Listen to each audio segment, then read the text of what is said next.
رمضان المبارک شروع ہوتے ہی سوشل میڈیا پر نت نئی ویڈیوز سامنے آ رہی ہیں، ایسے ایسے فتوے اور ایسے ایسے شرعی مسائل بیان کیے جا رہے ہیں جس سے دیکھ کر جسے سن کر بہت سے لوگ کنفیوزڈ ہیں۔ ہمارے ساتھ مولانا فضل الرحمان صاحب ہیں، معروف عالم دین ہیں، ان سے پوچھیں گے آج کل سوشل میڈیا پر ایک بڑی ویڈیو جو ہے وہ وائرل ہے۔ وہ ویڈیو یہ ہے کہ ایک عالم دین سے کسی شخص نے سوال کیا کہ کیا نسوار ڈالنے سے روزہ ٹوٹ جاتا ہے، تو وہ جواب جو ہے وہ آگے سے آتا ہے کہ روزہ نہیں ٹوٹتا۔ یہ چیز جو ہے یہ ہر جگہ ہم نے دیکھا کہ نوجوان یا نسوار لگانے والے جو لوگ ہیں، نسوار ڈالنے والے جو لوگ ہیں، وہ اس کا حوالہ دیتے نظر آتے ہیں۔ تو مولانا فضل الرحمان صاحب سے پہلا سوال ہمارا یہی ہے، حضرت نسوار ڈالنے سے روزہ ٹوٹتا ہے یا نہیں ٹوٹتا؟ الحمدللہ رب العالمین والصلاة والسلام علی اشرف الانبیاء والمرسلین اما بعد قال اللہ تبارک وتعالی فی القرآن العظیم اعوذ باللہ من الشیطان الرجیم من حمزہ ونفخہ ونفثہ بسم اللہ الرحمن الرحیم۔ محترم ستار افتخار صاحب، آپ نے جو سوال کیا، سب سے پہلی بات جو ہے یہ ہے کہ جو چیزیں حرام ہیں یعنی نشہ آور ہیں تو ان کی بہت ساری شاخیں ہیں، اور اگر کوئی اجنبی آدمی نسوار ڈال دیتا ہے یا سگریٹ تو اس کے دماغ پہ بھی اثر ہو جاتا ہے، لیکن اکثر لوگ جو ہیں وہ جب اس کے عادی ہو جاتے ہیں تو وہ پھر بڑے بڑے نشے بھی کرتے ہیں تو ان کی دماغ پہ اثر نہیں پڑتا۔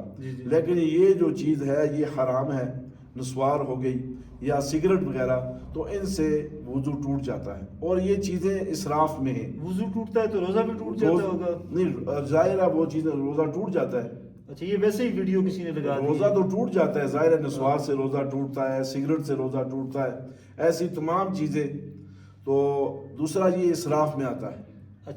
اللہ نے قرآن مجید میں فرمایا ان المبذرین کانوا اخوان الشیاطین وکان الشیطان لربہ کفورا، کہ اسراف کرنے والے شیطان کے بھائی، اور شیطان جو ہے وہ اللہ کا ناشکرا ہے۔ اچھا، یہ بتائیں حضرت کہ کن چیزوں سے روزہ ٹوٹتا ہے؟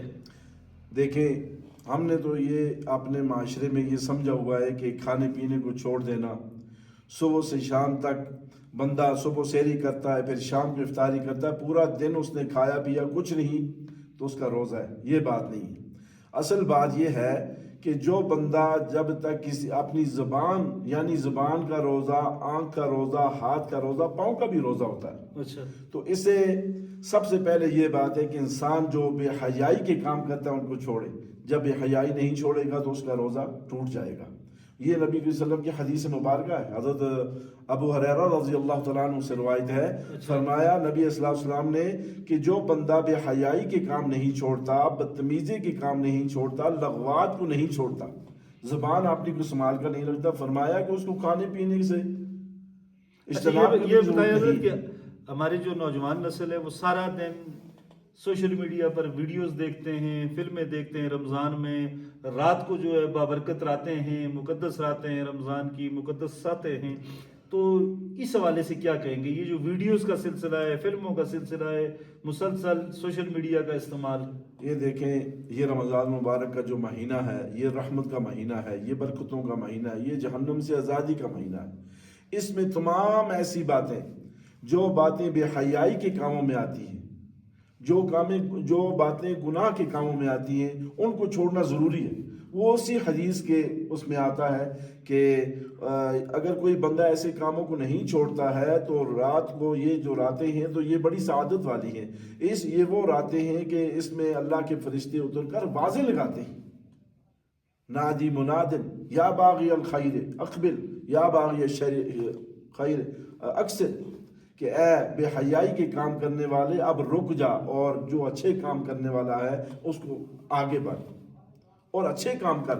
یہ تو نیکی کمانے کی جو ہے یہ راتیں ہیں اور دن ہیں، ان میں بے حیائی کے کاموں کو جب تک بندہ نہیں چھوڑتا تو سمجھ لے کہ اس کا روزہ نہیں ہے، روزہ نہیں ہے۔ نہیں، اچھا، یہ بتائیں کہ کچھ لوگ جو ہیں وہ دن کو کہتے ہیں جی کہ وقت گزارنے کے لیے ہم کیرم بورڈ کھیلتے ہیں، تاش کھیلتے ہیں، لوڈو کھیلتے ہیں، کوئی سی گیم میں مشغول ہو جاتے ہیں، اس حوالے سے شریعت کا کوئی حکم ہے؟ دیکھیں، اگر بندہ ویسے اپنے دماغ کو ادھر ادھر کرنے کے لیے، دماغ کو جو ہے ریفریش کرنے کے لیے اگر کوئی گیم کھیلتا ہے تو اس میں کوئی ممانعت نہیں ہے، حرج نہیں ہے، حرج نہیں ہے۔ ہاں، اگر وہ جوا لگا کر کھیلتا ہے، وہ کوئی شرطیں لگا کر کھیلتا ہے تو یہ بہت بڑی گناہ کی بات ہے. تو ویسے اس میں کوئی حرج نہیں ہے. کوئی بھی بندہ کھیلتا ہے, خاص کر جسمانی جو کھیل ہے تو کھیلنا یہ ضروری ہے. ضروری ہے, تو کھیل سکتے ہیں, کھیل سکتے ہیں. یہ اچھا حضرت یہ بھی بتائیں کہ کچھ لوگ یہ بھی کہتے ہیں کہ جب آپ روزے کی حالت میں ہوتے ہیں تو آپ ٹوتھ پیسٹ کر سکتے ہیں, مسواک کرتے ہیں. ٹوتھ پیسٹ میں فلیورز ہوتے ہیں, خوشبو ہوتی ہے. کیا روزہ رکھ کر دانت صاف کیے جا سکتے ہیں مسواک سے یا ٹوتھ پیسٹ سے؟ یہ حدیث کی روح سے اس کی تحقیق بھی کرنی چاہیے, لیکن جو چیز انسان کو جو ہے نا اس کی جسم میں طاقت نہیں پہنچاتی نا, تو جس طرح مسواک ہو گیا یا ٹوتھ پیسٹ ہو گیا تو یہ اس سے روزہ نہیں ٹوٹتا, کیونکہ یہ چیز انسان کے جسم میں طاقت, خون پیدا نہیں کرتی. تو اگر کوئی اس طرح کی اور بھی چیز اس طرح کی ہو جاتی ہے تو اس سے روزہ نہیں ٹوٹتا. یعنی ٹوتھ پیسٹ اور مسواک آپ کر سکتے ہیں؟ نہیں, مسواک آپ کر سکتے ہیں. اچھا, کن لوگوں پر روزہ فرض نہیں ہے؟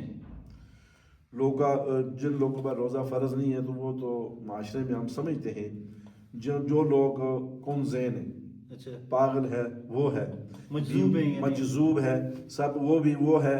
اسی طرح اگر کوئی بندہ مسافر ہے, سفر میں ہے, تو وہ روزہ افطار کر سکتا ہے.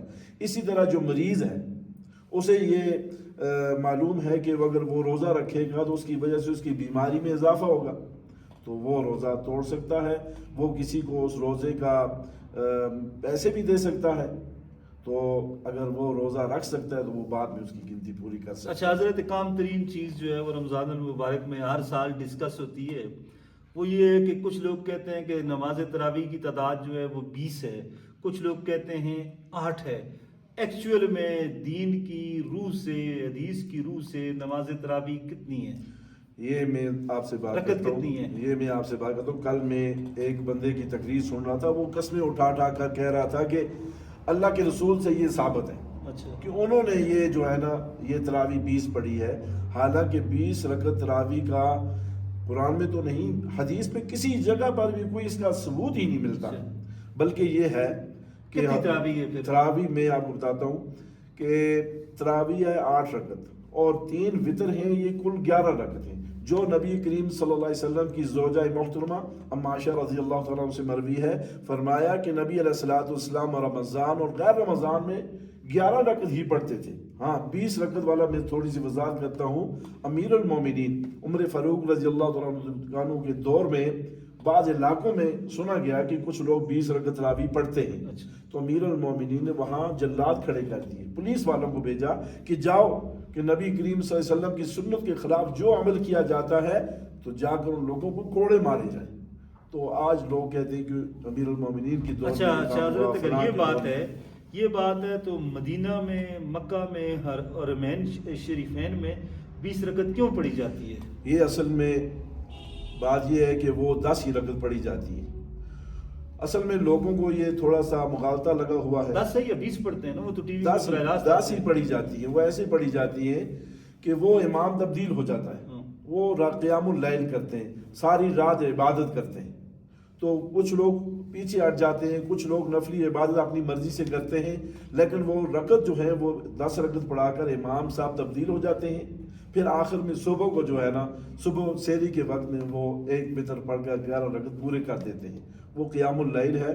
لوگوں کو اس میں مغالطہ ہے, اور وہ ساری رات جو پڑھتے ہیں تو وہ اپنے اعمال, جو لوگ باعث سے گئے ہوتے ہیں تو وہ اس لیے, پھر اس کا مطلب ہے کہ 20 رکعت تراویح آپ پڑھ سکتے ہیں. 20 رکعت تراویح سنت نہیں ہے. ہاں, اگر اپنی مرضی سے کوئی عبادت کرنا چاہتا ہے مزید سنت کے بغیر, سنت نہ سمجھے اسے, تو وہ پڑھ سکتا ہے, سنت سمجھ کر نہیں. تو اس کے علاوہ نفلی عبادت اپنی مرضی سے وہ کر سکتا ہے. چلے ناظرین, یہ تھے حضرت مولانا فضل الرحمان صاحب رمضان المبارک کے حوالے سے جو کامن ٹائپ کے مشترک جو مسائل تھے, جو عام آدمی کے حوالے سے ہیں, اور لوگ اکثر یہ سوالات پوچھتے نظر آتے ہیں. ہم نے مناسب سمجھا کہ حضرت سے آپ کی ملاقات کروائی جائے. امید ہے کہ ان کے ہمارے جو سوال ہیں اور ان کے سوالوں کے حوالے سے جو ان کے جواب ہیں, آپ یقینی طور پر ان کے جوابات سے مطمئن ہوئے ہوں گے.